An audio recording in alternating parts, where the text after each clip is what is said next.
Is the market softening? Have prices started to decline? What's this I keep hearing about low inventory? Is it still a seller's market? Today I'm going to address these questions and review the real estate sales data with you. To start, let's go over the typical markers for the industry. This is a look at the Tucson market. It's actually including the entire southern Arizona MLS system. All categories, from single-family homes, condominiums, townhouses, manufactured homes, etc. The average sales price compared to a year ago is up 4.8%, from $381,000 to $399,000. Prices are still rising even though interest rates are deterring some buyers. Just when everyone thought prices were starting to decline, our data shows no.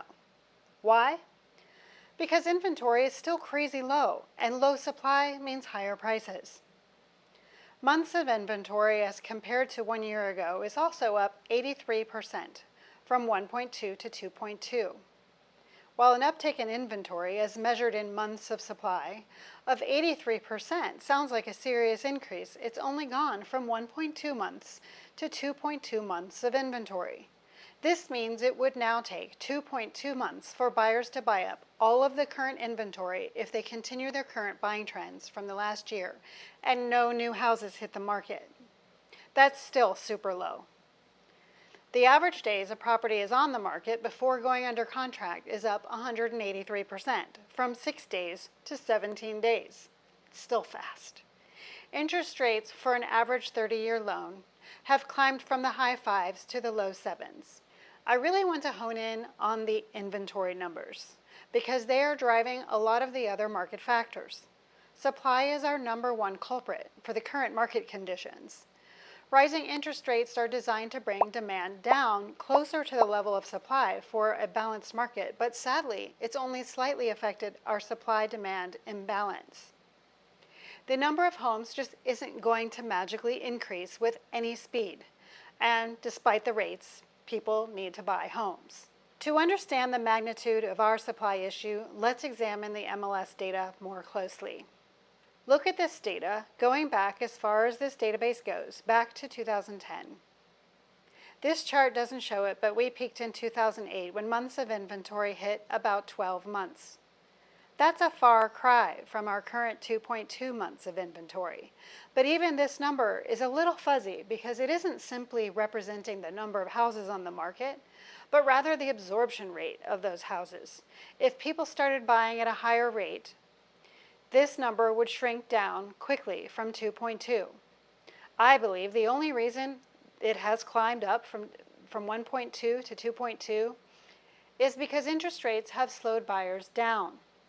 Let's jump over to the new listings data because it shows only the number of new listings in the MLS and does not factor in buyer behavior. The number of new listings a year ago was about 25,000 in our entire MLS, compared to 21,000 today. So in straight supply, it's not getting better. It's actually gone down 17%. If interest rates go down or buyers adjust their mindset to the current rates and more listings don't appear, our months of supply will disappear in a flash. As long as buyers exceed the number of homes there are to buy, we will be in a seller's market. What is a balanced market? Broadly, it's based on the most simple economic principle, when supply equals demand, or in other words, when the market is at an equilibrium.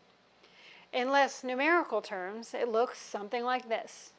Sellers list their homes at fair prices, buyers make reasonable offers and get them accepted. Sellers are motivated to go the extra mile and get their home ready for sale. The well-prepared home sells quickly, while the neglected home still sits on the market for a while. Buyers take their time to shop and think about their purchase because if they don't act now and their target home gets bought up by someone else, there will be another good alternative home on the market momentarily.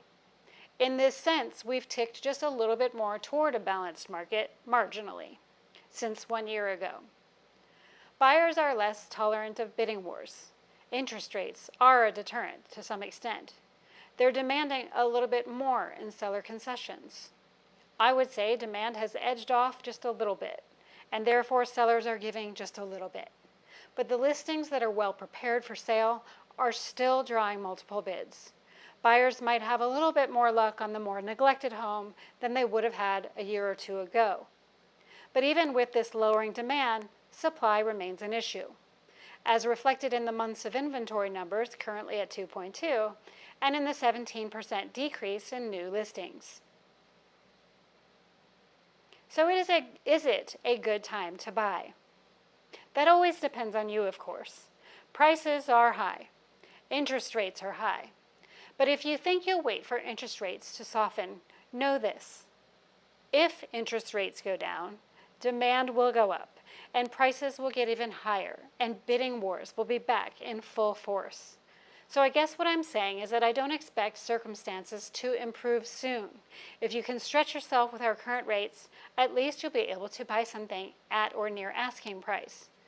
But only you can know if your life circumstances encourage a purchase right now or not. Is it a good time to sell? That also depends on what you plan to live in after you sell. If you're making a lateral move, it's neutral. You can command a good price for your home right now, for sure. But if you are buying something else, you'll also pay a premium price for your replacement home. So it's basically a wash.